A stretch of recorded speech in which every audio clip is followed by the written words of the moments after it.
Steve, so we're talking today about the Friends of Compassion. The term that I would normally use is, what is a compassion enabler? What has us practice compassion towards either ourselves as self-compassion, or practice compassion towards our colleagues and our people? So love to hear what you have to say on that one. Yeah, thanks, Karen. So I often talk about those things. What are the things that enable us to live and work with greater goodwill towards others, balance, joy, and well-being? You know, the things that can help us, things that enable compassion. I call those the friends of compassion. And some of those things I see as when we're tolerant, when we have quite a high level of acceptance, when we have humility, patience, kindness. It's from a workplace perspective when it has quite an inclusive culture, when there's high levels of respect and fairness, when we're non-judgmental, when we are high on self-compassion, when there are high levels of emotional intelligence. And if you think about it from an organizational perspective, I very much see those compassion friends as being where there's a learning improvement culture, where there's good compassion role modeling by leadership, and where compassion is recognized and rewarded at all levels of the organization, and that it's inherent in the organization's kind of values and beliefs.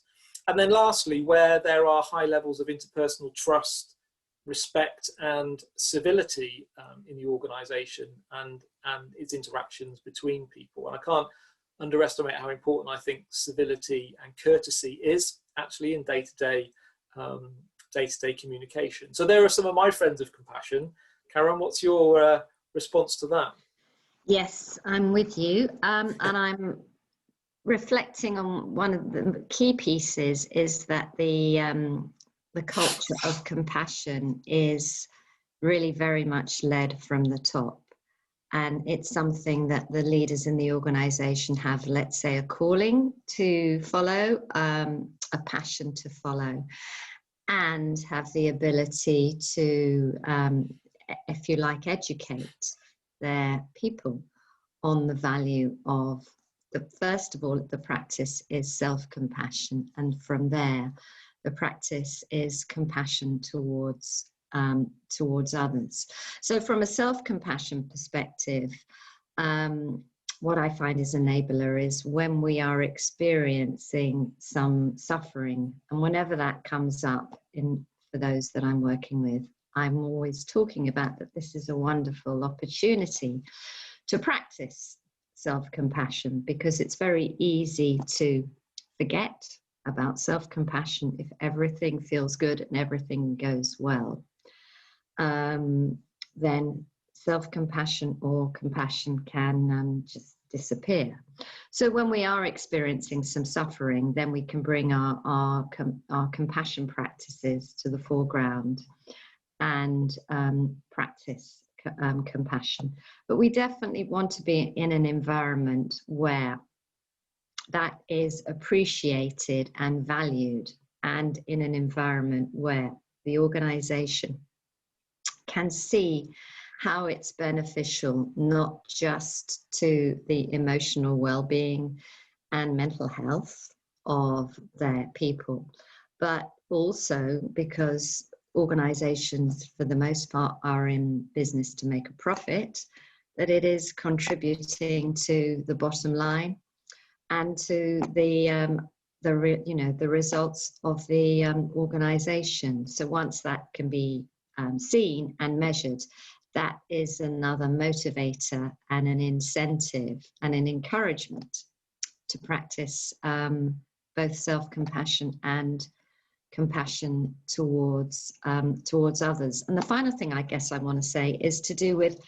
having the practices available, meaning understanding what practices are available, knowing how to practice self-compassion, and getting into the practice of practicing self-compassion. So doing it as a regular daily practice. How can I practice self-compassion towards myself today? How can I practice compassion towards those I come into contact with? Anything more you might like to say on this? Oh, I think that was a great summary, and I think that's important at the end, that there are compassion habits and compassion practices that we can learn, develop, and incorporate in our day-to-day practice, our day-to-day leadership practice. And those things can be hugely positive and hugely helpful. And I suppose they can help ensure that we are surrounded by, in my language, the friends of compassion more than the enemies of compassion.